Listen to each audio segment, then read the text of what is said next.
രാവിലെ എണീറ്റ് അടുക്കളയിൽ പണിയെടുക്കുമ്പോഴാണ് ചങ്ങലയുടെ ശബ്ദം കേൾക്കുന്നത്. അപ്പോൾ ഓടിച്ചെന്ന് നോക്കിയപ്പോൾ നമ്മുടെ ആനക്കുട്ടനായിരുന്നു. ആനക്കുട്ടന് ഇന്നത്തെ പരിപാടി ഉണ്ട് വീട്ടിലെ യാത്രയിലാണ്. പിന്നെ നല്ല ഗംഭീരമാണ്. മഴയെന്ന് പറഞ്ഞാൽ നിർത്താതെയുള്ള മഴ. രാവിലെ മുതൽ കിട്ടാണ്. കുട്ടികൾ സ്കൂളിൽ പോയിട്ട് വരുന്നത് വരെ നമുക്ക് അമ്മമാർക്ക് എപ്പോഴും ഒരു വിഷമമായിരിക്കും. അതിനനുസരിച്ചിട്ടുള്ള കാറ്റും. പിന്നെ നമുക്ക് എപ്പോഴും അവരെക്കുറിച്ച് തന്നെയല്ലേ ചിന്ത. അതുകൊണ്ടാണെന്ന് തോന്നുന്നു കുട്ടികളെ വീട്ടിൽ എത്ര വരെ നമുക്കൊരു വല്ലാത്തൊരു അവസ്ഥയായിരിക്കും. അങ്ങനെ കുറച്ചൊന്ന് മഴ തോർന്നു. അപ്പോഴത് ആ മൂത്താൾ വരുന്നു. അപ്പോൾ ഞാൻ വീഡിയോ എടുക്കുന്നത് അവൻ കണ്ടപ്പോൾ എന്നോട് ചോദിക്കുന്നത് എന്തിനാ അമ്മ എൻ്റെ വീഡിയോ എടുക്കുന്നത് അവൻ എന്നോട് ചോദിക്കുന്നുണ്ട് ഇടയ്ക്കിടയ്ക്ക്. അവിടുന്ന് കുറച്ച് കഴിയുമ്പോഴേക്കും മൂത്താൾ വന്നു. മൂത്താൾ പിന്നെ ഓട്ടോയിലാണ് പോകുന്നത്. അതുകൊണ്ട് വലിയ പ്രശ്നമില്ല. അവളെത്തി. എല്ലാവർക്കും അതിശയമാണ് ഒന്ന് എന്തിനാ എൻ്റെ വീഡിയോ എടുക്കുന്നത്, എന്തിനു വേണ്ടിയിട്ടാണ് എന്നുള്ളത്. അങ്ങനെ അത് ചോദിച്ചുകൊണ്ടാണ് അവൾ ഇങ്ങോട്ട് കയറി വരുന്നത്.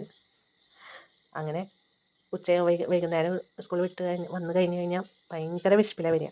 അപ്പോൾ വെള്ളയപ്പം സോയാബീൻ കറി ഉണ്ടായിരുന്നു. അപ്പോൾ 2 മൂന്ന് നേരം അത് കൂടി കഴിക്കുകയാണ്. അപ്പോൾ ഇത്രയേ ഉള്ളൂ. ടാറ്റാ.